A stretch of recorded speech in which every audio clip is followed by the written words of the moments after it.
দেখুন আজ আপনাদের সাথে শেয়ার করব পোলাও রান্না। তো পোলাওয়ের জন্য দেখুন আমি এখানে নর্মাল চাল নিয়েছি, 1.5 গ্লাসের মতন চালটা নিয়েছি, চালটা আমি ভিজিয়ে রেখেছি।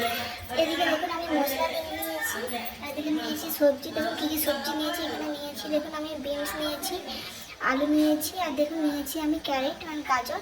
দেখুন বিনসগুলোকে কনাচি কনাচি করে কেটেছি, গাজরও সেম, এখানে দেখুন আলুটাও সেম। আর দেখুন এখানে মশলার মধ্যে নিয়েছি, এখানে দেখুন একটু জিরে নিয়েছি, এখানে দেখুন আদা নিয়েছি, রসুন নিয়েছি, 4টে কাঁচা লঙ্কা, টমেটো নিয়েছি, পেঁয়াজ কুচি, আর নিয়েছি ধনেপাতা কুচি। আর এবার সব কিছুগুলোকে পেস্ট করে নেবো।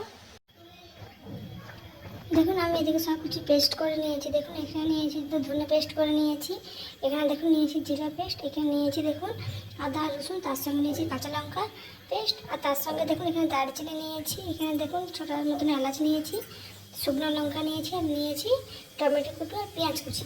আর এদিকে দেখুন আমি কড়াইটা বসিয়ে দিয়েছি গরম করার জন্য। এদিকে দেখুন আমার কড়াইটা গরম হয়ে গেছে। এবার দেখুন আমি এর মধ্যে তেলটা দিয়ে দিচ্ছি। দেখুন আমি তেলটা বসিয়ে দিয়েছি গরম করার জন্য। দেখুন তেলটা গরম হয়ে গেছে, এবার এর মধ্যে আমি দিয়ে দিচ্ছি তেজপাতা। এবার দেখুন এখানে নিয়েছি দারচিনি, আর তার সাথে দিয়ে দিলাম এলাচ। এবার দেখুন আমি এখানে দিয়ে দিয়েছি শুকনো লঙ্কা দুটো। এবার আমি নাড়াচাড়া করবো।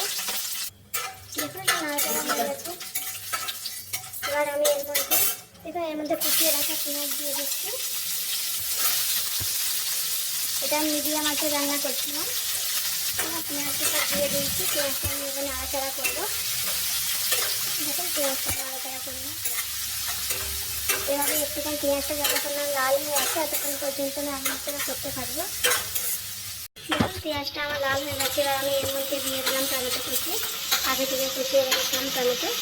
দেখুন টমেটো দিয়ে দিলাম। এবার এটাকে আমি নাড়াচাড়া করে নেবো একটুখানির জন্য। দেখুন দেখুন টমেটোটা আমার হয়ে গেছে রান্না করে। এবার আমি বাকি যে মশলাগুলো আছে সবগুলো একসাথে দিয়ে দিচ্ছি।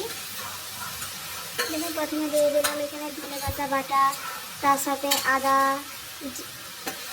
রসুন আর কাঁচা লঙ্কা বাটা, আর এর থেকে দিয়ে দিলাম জিরে বাটা। একসঙ্গে দিয়ে সব কিছু এবার নাড়াচাড়া করতে থাকবো। দেখুন এবার নাড়াচাড়াটা করবো।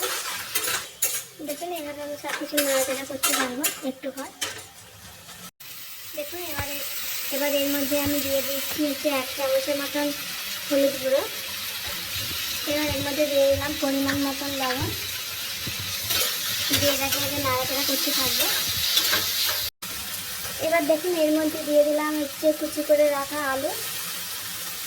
দেখুন আলু দিয়ে দিয়েছিলাম একসাথে, বাকি যে সবজিগুলো ছিল সব কিছু দিয়ে দিলাম, বিনস আর গাজর। এটাকে নাড়াচাড়া করতে থাকবো এভাবে। এবার দেখুন এর মধ্যে আমি মটর দিয়ে দিলাম। মটরটাকে আমি আগে থেকেই ভিজিয়ে রেখেছিলাম। দেখুন মটরটাকে দিয়ে দিলাম, দিয়ে এবার সব কিছু আমি একসাথে নাড়াচাড়া করতে থাকবো। এবার দেখুন আগে থেকে ধুয়ে রাখা চালটা দিয়ে দিলাম।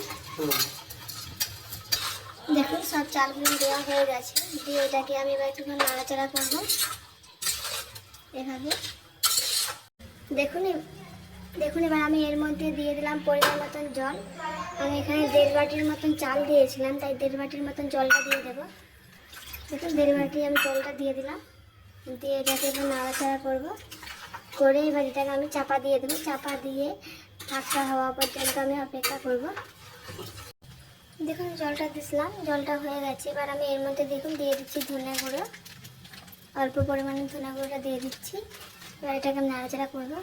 দেখুন ভাতটা কেমন হয়েছে দেখতে পেয়েছেন। এটা আর একটু বাকি রাখছি, আর একটু পরে দেখুন এটা আমার পুরোটা হয়ে গেছে, রেডি হয়ে গেছে। এবার এটা আমি একটু বাতাসে শুকনো করার জন্য দিয়েছি।